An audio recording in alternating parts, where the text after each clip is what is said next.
श्री गणेशाय नमः. श्री स्वामी समर्थ. आज आपण चौथ्या खंडातल्या उत्तरकांडाचा 79वा सर्ग वाचूया. अशा प्रकारे श्री रघुनाथ ऋषी, राजे आणि वानर यांच्यासह कित्येक दिवसपर्यंत ते उत्तम रामायण गायन ऐकत राहिले. त्या कथेतूनच त्यांना हे ध्यानी आले की कुश आणि लव हे दोघे कुमार सीतेचेच पुत्र आहेत. हे जाणताच सभेमध्ये बसलेल्या श्रीरामचंद्रांनी शुद्ध आचार विचारांच्या दूतांना बोलाविले आणि आपल्या बुद्धीने विचार करून ते म्हणाले की तुम्ही इथून भगवान वाल्मिकींकडे जा आणि त्यांना माझा हा संदेश द्या. जर सीतेचं चारित्र्य शुद्ध असेल आणि जर तिनं कुठल्याही तऱ्हेचं पापाचरण केलं नसेल तर तिनं वाल्मिकी मुनींची अनुमती घेऊन इथं येऊन जनसमुदायासमोर आपली शुद्धता सिद्ध करावी. तुम्ही याविषयी महर्षी वाल्मिकींचा तसेच सीतेचा देखील हार्दिक अभिप्राय जाणून शीघ्र मला कळवा की ती इथं येऊन आपली शुद्धी सिद्ध करण्यास तयार आहे काय.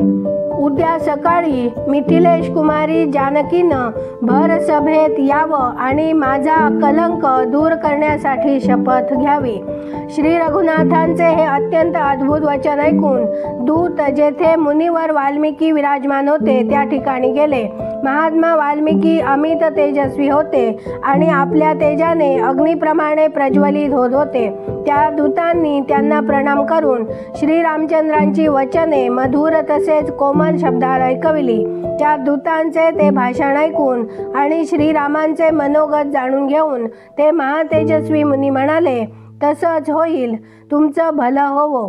श्री रघुनाथ जी आज्ञा देतील तेच सीता करील, कारण पती हा स्त्रीचा देव असतो. मुनी असे म्हणाल्यावर ते सर्व राजदूत महातेजस्वी श्री रघुनाथांपाशी परत आले. त्यांनी मुनींनी उच्चारलेली सर्व वचने जशीच्या तशी ऐकविली. महात्मा मुनींची वाक्ये ऐकून श्री रघुनाथांना मोठा आनंद झाला आणि ते तेथे आलेल्या ऋषींना तसेच राजांना म्हणाले, तुम्ही सर्व पूज्यपाद मुनी शिष्यांसह सभेत उपस्थित राहा. सेवकांसह राजांनी देखील या सभेला यावं. तसेच इतर जे कोणी सीतेची शपथ ऐकू इच्छित असतील त्या साऱ्यांनी यावं. सर्व लोकांनी एकत्र येऊन सीतेचं शपथ ग्रहण पाहावं. महात्मा राघवांचे हे वचन ऐकून समस्त महर्षींच्या मुखातून साधू साधू असे शब्द उमटले. राजे देखील महात्मा रघुनाथांची प्रशंसा करीत म्हणाले, नरश्रेष्ठा, या पृथ्वीवर सर्व उत्तम गोष्टी केवळ तुमच्या ठाईच संभवतात, अन्य कोणातही नाहीत. अशा प्रकारे दुसऱ्या दिवशी सीतेकडून शपथ घेवविण्याचा निश्चय करून शत्रुदमन श्रीरामांनी त्यावेळी सर्वांना निरोप दिला.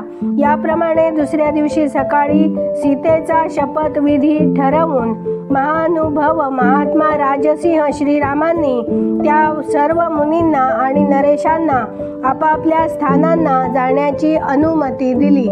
रात्र सरली, सकाळ झाली आणि महातेजस्वी राजा श्रीरामचंद्र यज्ञशालेत उपस्थित झाले. त्यावेळी त्यांनी सर्व ऋषींना बोलाविले.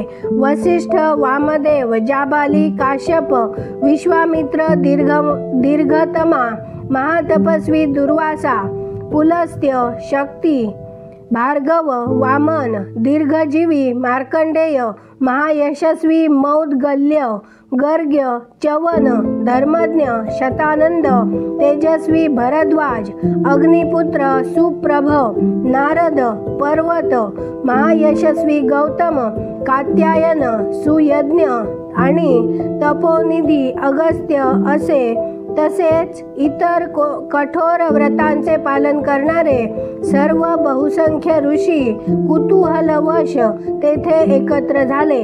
महापराक्रमी राक्षस आणि महाबली वानर हे सर्व महात्मे कुतूहलवश तेथे आले. नाना देशातून आलेले तीक्ष्ण व्रतधारी ब्राह्मण, क्षत्रिय, वैश्य आणि शूद्र हजारोंच्या संख्येने तेथे आले. सीतेचे शपथ ग्रहण ग्रहण पाहण्यासाठी ज्ञाननिष्ठ, धर्मनिष्ठ आणि योगनिष्ठ सर्व प्रकारचे लोक तेथे आले होते. राजसभेत एकत्र झालेले सर्व लोक दगडाप्रमाणे निश्चल होऊन बसले आहेत हे ऐकून मुनिवर वाल्मिकी सीतेला घेऊन त्वरित तेथे आले. महर्षींच्या मागून सीता अधोमुखी होऊन चालत येत होती. तिचे दोन्ही हात जोडलेले होते आणि डोळ्यातून अश्रू वाहत होते. ती आपल्या हृदय मंदिरात बसलेल्या श्रीरामांचे चिंतन करीत होती. वाल्मिकींच्या मागे मागे येणारी सीता ब्रह्मदेवांना अनुसरणाऱ्या श्रुतीप्रमाणे वाटत होती. तिला पाहून तेथे धन्य धन्य असा मोठा आवाज दुमदुमला. त्यावेळी समस्त दर्शकांचे हृदय दुःखदायक महाशोकाने व्याकुळ झाले होते. त्या सर्वांचा कोलाहल सगळीकडे व्यापून राहिला होता. कोणी म्हणत होते, श्रीरामा तुम्ही धन्य आहात, तर इतर काही जण म्हणत होते, देवी सीते तू धन्य आहेस. सीता आणि राम या दोघांनाही उच्च स्वराने साधुवाद देणारे अन्य काही लोकही तेथे होते. तेव्हा त्या जनसमुदायात सीतेसह प्रवेश करून मुनिवर वाल्मिकी श्री रघुनाथांना म्हणाले, दाशरथी ही सीता सुव्रता आणि धर्मचारिणी आहे. तुम्ही लोकापवादाला घाबरून हिचा त्याग करून हिला माझ्या आश्रमाजवळ सोडलं होतं. महानुव्रतधारी श्रीरामा तुम्ही लोकापवादाला घाबरला आहात. सीता तुम्हाला स्वतःच्या शुद्धतेची प्रचिती देईल, यासाठी तुम्ही हिला आज्ञा द्या. हे दोन्ही कुमार कुश आणि लव जानकीच्या गर्भातून उत्पन्न झालेली जुळी बालक आहेत. हे तुमचेच पुत्र आहेत आणि तुमच्यासारखेच दुर्धर्ष वीर आहेत. हे मी सत्यप्रतिज्ञेवर सांगतो. रघुनंदना मी प्रचेता या नावानं ओळखल्या जाणाऱ्या वरुणाचा 10वा पुत्र आहे. माझ्या मुखातून कधी असत्य वचन निघाल्याचं मला स्मरत नाही. मी सत्य तेच सांगतो की हे दोघे तुमचेच पुत्र आहेत. मी कित्येक हजार वर्ष भयंकर तपश्चर्या केली आहे. जर मैथिलीत काही दोष असेल तर मला त्या तपश्चर्येचं फळ न मिळो. मी मन, वाणी आणि क्रियेद्वारे पूर्वी कधीही कोणतंही पाप केलेलं नाही. जर मिथिलेश कुमारी सीता निष्पाप असेल तरच मला आपल्या त्या पापरहित पुण्याचं फळ प्राप्त होवो.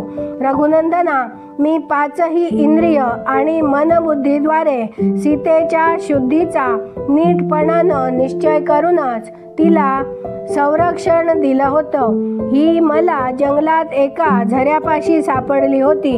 हिचं आचरण सर्वथैव शुद्ध आहे. पाप हिला स्पर्शही करू धजावलेलं नाही. ही पतीलाच देव मानते.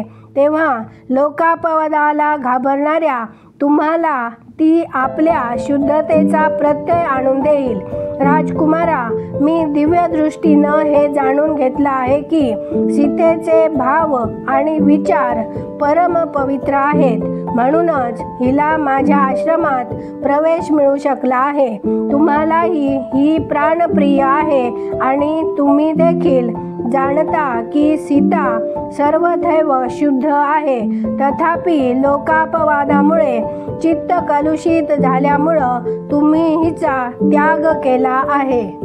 इथे 79वा सर्ग पूर्ण झाला. उद्या आपण 80वा सर्ग वाचूया. धन्यवाद. जय जय श्रीराम.